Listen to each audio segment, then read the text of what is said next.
Thanks, Jody. Good morning, everyone. Final preparations are now underway in Sochi, Russia, where the opening ceremony for the Winter Olympics is set to begin tomorrow morning. It'll happen at 8:14 a.m. our time on the West Coast, or if you're looking at the 24-hour clock, 2014 Sochi time. The Olympic torch has finally arrived in the host city after a nearly 60,000-kilometer journey.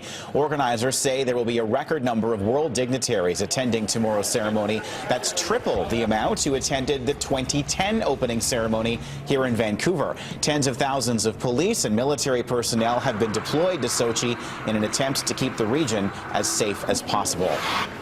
Meantime, U.S. Homeland Security is warning all airlines flying into Russia about toothpaste tubes and cosmetic containers that could be used to carry explosive materials. The alert is specific at the start of the Olympics. Airlines have been warned that explosive devices could be assembled in flight or upon arrival at Sochi. 3 suicide bombings have hit Russian cities in the months leading up to the Games.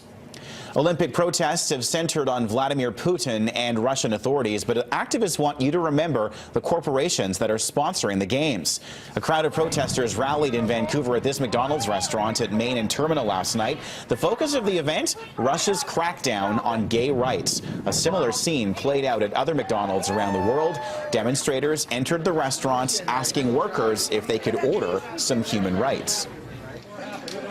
What we're asking now today is that the corporate sponsors, the people that are paying big money to be able to put forth a message in Russia and all over our TV and our radios and our print media about the Olympics, that they use that might they have right now. Protesters say corporate sponsors have been largely unwilling to speak out in support of gay rights. AT&T is an exception, posting a statement yesterday condemning Russia's behavior. Vancouver police are investigating a disturbing incident on the Granville Strip that was all caught on video. Greg Harper joins us live from the city's entertainment district with the details. Greg. Good morning, Kyle. Yeah, this incident, and it's a disturbing one, happened on the weekend and not far from where I'm standing, near the Vogue Theatre, just outside the Roxy nightclub. A warning to our viewers here, what you're about to see is quite disturbing.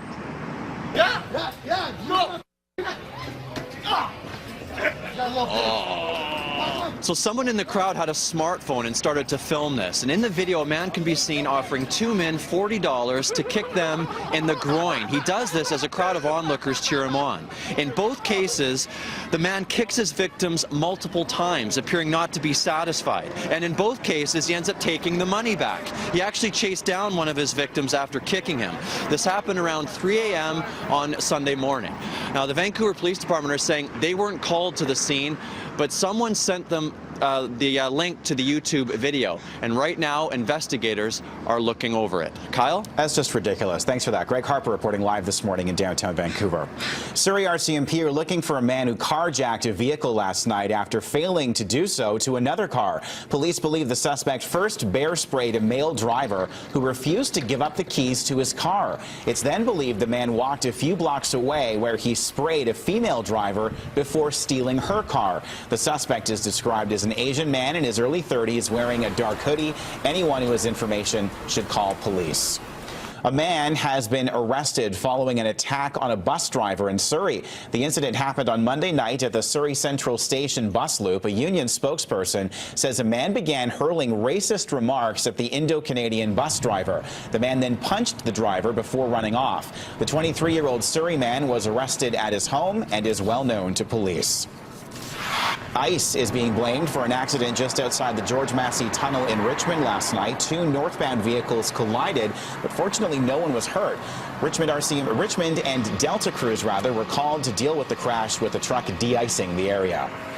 This morning's commute for SkyTrain users will hopefully be much smoother than the ride home yesterday. The Main Street SkyTrain station was shut down for a few hours when a train broke down there. The outage caused backups during the afternoon commute home, with shuttle buses being used to bridge the gap between stations. There were even reports of a fight between commuters on the Main Street platform.